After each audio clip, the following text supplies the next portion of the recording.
नमस्कार, मी किरण Palkar. Crime diary news चॅनलमध्ये आपले स्वागत आहे.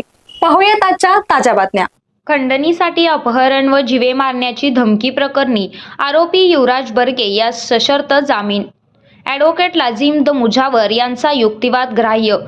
तारदाळ फाटा येथे खंडणीच्या मागणीसाठी जबरदस्तीने अपहरण करून जीवे मारण्याची धमकी दिल्याप्रकरणी अटक करण्यात आलेल्या आरोपी युवराज बर्गे यास न्यायालयाने सशर्त जामीन मंजूर केला आहे. आरोपींच्या वतीने ॲडव्होकेट लाझिम द मुजावर यांनी काम पाहिले.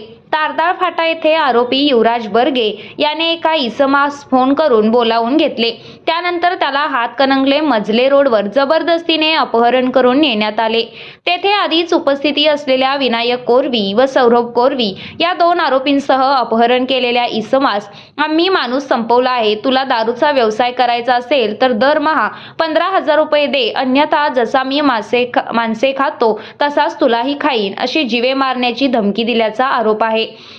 या घटनेनंतर संबंधित इसमाने हातकणंगले पोलीस ठाण्यात तक्रार दाखल केली. तक्रारीनुसार जबरदस्तीने अपहरण करून दरमहा 15,000 रुपयांची खंडणी मागितल्याप्रकरणी गंभीर स्वरूपाचा गुन्हा नोंदवण्यास आला. पोलिसांनी तपास करून संशयावरून आरोपी युवराज बर्गे, विनायक कोरवी व सौरभ कोरवी तिघे राहणार हातकणंगले यांना अटक करून न्यायालयात हजर केले.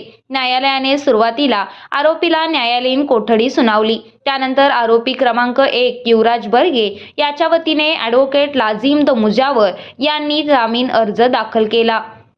फिर्यादी गैरसमजुतीतून व रागाच्या भरात उशिरा रचनात्मक पद्धतीने दाखल झालेला युक्तिवाद त्यांनी न्यायालयासमोर मांडला. या सरकार पक्ष व पोलिसांनी तीव्र हरकत घेतली.